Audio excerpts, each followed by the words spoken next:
Halo, assalamualaikum warahmatullahi wabarakatuh. Hai teman-teman semuanya, balik lagi di channel aku, Misyakila. Teman-teman, gimana kabarnya? Pasti sehat dan baik kan? Amin. Oke teman-teman, ini adalah aktivitas aku di rumah. Aku lagi mau unboxing paket. Jadi kemarin itu aku beli vakum. Ini vakum untuk sedot tungau, untuk membersihkan debu di area tempat tidur, sofa, bantal, guling, dan lain sebagainya. Pokoknya di area fabric ya teman-teman. Nah ini aku beli merek Dirma lagi. Kemarin kan vacuum cleaner aku yang cordless juga merek Dirma. Dan khusus untuk kasur pun aku belinya Dirma. Ini tipe yang Dirma CM800. Jadi ini tuh memakan watt itu 450 watt ya teman-teman dayanya. Dan dia juga mempunyai daya hisap yang kuat sekitar 1300 PA teman-teman. So dengan daya hisap yang kuat ini, yang aku baca sih katanya dia mampu banget buat menyerap tungau, tumila, debu-debu, dan segala macam yang tak kasat mata lah di daerah kasur. Ini bukan endorse ya teman-teman. Vacuum cleaner yang aku beli kemarin pun bukan endorse. Jadi totally aku review sendiri, dan aku nggak akan langsung pakai sekarang sih teman-teman, nanti ya di next video, karena aku udah terlanjur rapiin tempat tidur, baru banget aku beresin sebelum paketnya datang. Oke, nah di dalam kemasannya juga nanti kita dikasih satu kuas kecil banget ini buat bersihin nanti si debu-debu yang terangkatnya ya teman-teman. Untuk lebih jelasnya review tentang Dirma CM800 ini seolah akan aku review di next video insyaallah ya teman-teman, kalau nggak ada halangan. Bentuknya tuh seperti ini, handle-nya melengkung, terus ada kabelnya karena dia nggak cordless ya, butuh daya hisap yang kuat, makanya nggak bisa cordless sih setahu aku kalau untuk yang vakum tempat tidur begini, jadi harus pakai kabel biasa. Dan di sini ada tombol on off-nya. Kalau kita lihat bentuknya sih lucu sih, dan kalau aku pegang ini cukup berat ya. Nanti deh reviewnya lebih jelasnya aku akan buat. Nanti aku mau coba buktiin juga nih seberapa kuat sih daya hisapnya kalau aku pakein di tempat tidur aku, seberapa banyak debu yang dihasilkan. Nah di bawahnya itu ada 4 buah roda, dan di situ tuh ada semacam sirkulasi udara karena dia itu mengeluarkan hawa panas teman-teman. Jadi di daerah tempat tidur atau sofa misalnya ada yang lembab, nah bisa kering setelah dipakaikan si Dirma CM800 ini. Untuk lengkapnya video reviewnya insyaallah nanti akan segera aku bikin ya teman-teman. Oke, aktivitas aku selanjutnya aku mau masak-masak lagi menu sederhana, dan ini adalah menu yang cukup pas banget buat ngabisin nasi di rumah. Aku mau bikin orek tempe. Aduh, orek lagi ya. Tempenya sering banget tuh dimasak. Ya, namanya juga favorit ya teman-teman. Setelah itu juga aku bikin tongkol dicabein gitu teman-teman, dan itu tuh enak banget. Cuman sayang aku kelupaan beli pete, jadi berasa ada yang kurang. Si tongkol itu aku nanti akan suwir-suwir, terus aku akan tambahin cabe besar, cabe rawit biar agak pedas juga. Ditumis aja seperti biasa, tapi si tongkolnya nanti ya harus digoreng dulu ya biar makin enak. Sayang banget deh nggak sempat beli pete tadi, ya udah deh seadanya aja ya. Dan ini sih tempenya ya pasti kita potong-potong dulu. Kalau masakan ini sih udah pasti teman-teman udah hatam ya, udah pasti bisa, udah pasti sering banget juga masak ini. Aku juga kenapa seringnya karena suka, jadi mohon maaf kalau misalnya in frame video ini lagi, masak ini lagi, memang kesukaan aku ya seperti itu. Habikila juga suka banget menu ini, jadi menu ini ya dimasak terus deh di rumah. Oke, ini aku mau goreng tempenya, dan aku pakai minyak bekas goreng tahu sebelumnya. Di video sebelumnya kan aku pernah goreng tahu, dan ini minyak bekas pakai goreng tahunya ya, masih bagus, dan aku mau pakai buat tempe. Tempenya kita goreng sampai agak kering, tapi jangan terlalu kering banget. 2 kali sih aku gorengnya karena kalau disekaligusin terlalu banyak ya.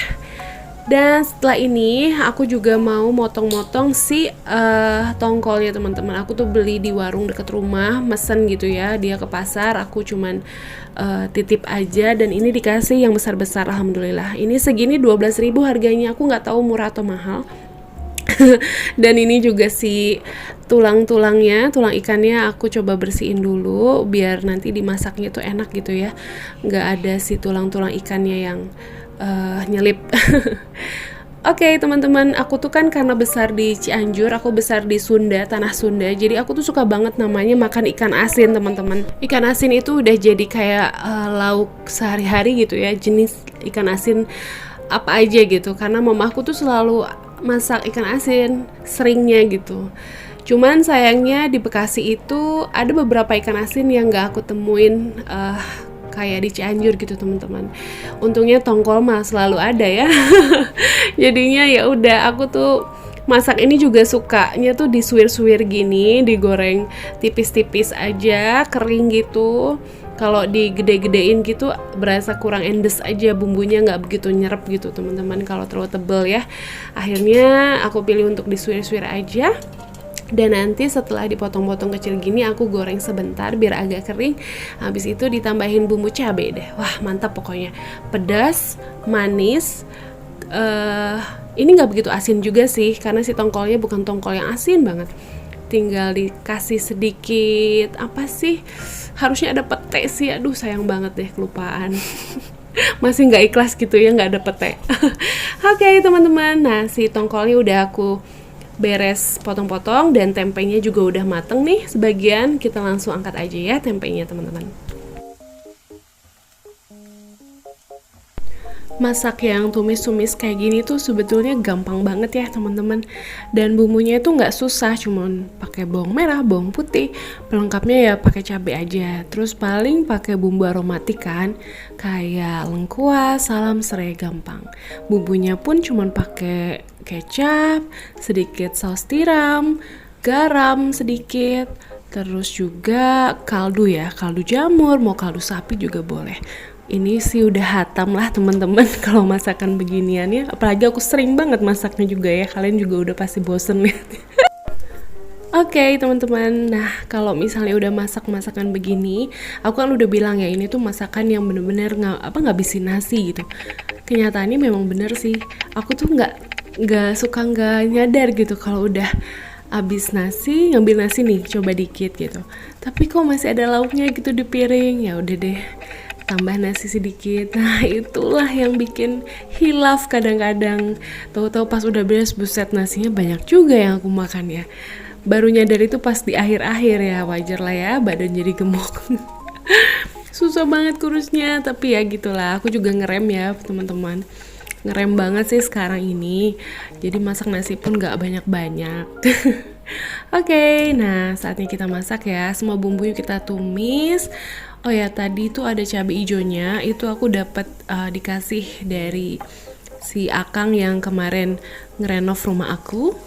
Waktu itu aku sama tetangga itu pernah main ke rumahnya di daerah Cianjur, tapi yang deket-deket Jonggol gitu ya, arah Cikalong Kulon lah ya, daerah sana, dan benar-benar masih pedesaan gitu teman-teman, dan trek atau jalur menuju rumahnya tuh Masya Allah luar biasa, naik turun jalanan masih batu terjal, pokoknya luar biasa deh, adventure banget, petualangan banget. Dan pulangnya itu kita dibekelin cabe, timun, sama pisang. Wah asri banget, asik juga di sana tuh. Aku lihat tuh ya di sana tuh rumahnya antara rumah satu dan rumah tetangga itu jauhan gitu teman-teman, bener-bener masih pedesaan, gunung, bukit gitu. Masih banyak ya wilayah Indonesia tuh yang masih begini, dan itu tuh udah lama nggak aku temuin setiap hari, apalagi sejak aku tinggal di Bekasi. Jarang ya karena di sini kan kotanya udah kota besar, polusi di mana-mana, macet dan sebagainya, jarang nemuin sawah. Paling kalau ke Bekasi yang agak pinggir mungkin masih ada sawah, pasti aku pernah lihat juga. Cuman kalau udah di kotanya kayak gini sumpek banget nggak ada ijo-ijonya. Oke, nah si tongkolnya tadi udah aku goreng dan ini bumbunya mau aku chopper. Isinya cuman bawang merah, bawang putih, cabai rawit sama cabai keriting ya teman-teman, itu aja. Dan setelah si tongkolnya matang, lanjut kita langsung aja tumis pakai minyak bekas goreng tongkolnya aja si bumbu yang sudah kita haluskan pakai chopper. Nah aku tuh sukanya bumbunya itu nggak yang halus banget teman-teman, masih bertekstur seperti ini biar enak aja gitu. Gak tahu deh, udah ini sih based on selera ya teman-teman. Kalau mau bikin bumbunya lebih halus juga silahkan. Oke, kita tumis bumbunya sampai harum. Tambahin bumbu aromatik, salam serai lengkuas, itu aja. Biasanya kalau serainya selalu aku iris-iris biar wanginya tuh lebih keluar. Terus selain ini juga nanti aku tambahin saus tiram, terus juga gula pasir, terus juga kaldu jamur sama sedikit garam sih. Aku nggak langsung masukin garam cukup banyak karena kan tadi udah ada saus tiram ya. Saus tiram kan asin. Terus ini juga tongkol, tapi ternyata setelah aku cobain si tongkol ini tuh nggak asin ternyata. Jadi aku tambahin sedikit garam lagi deh. Oke teman-teman, tongkolnya udah hampir matang. Aku tambahin sedikit air biar si bumbunya semakin meresap ke dalam daging tongkolnya.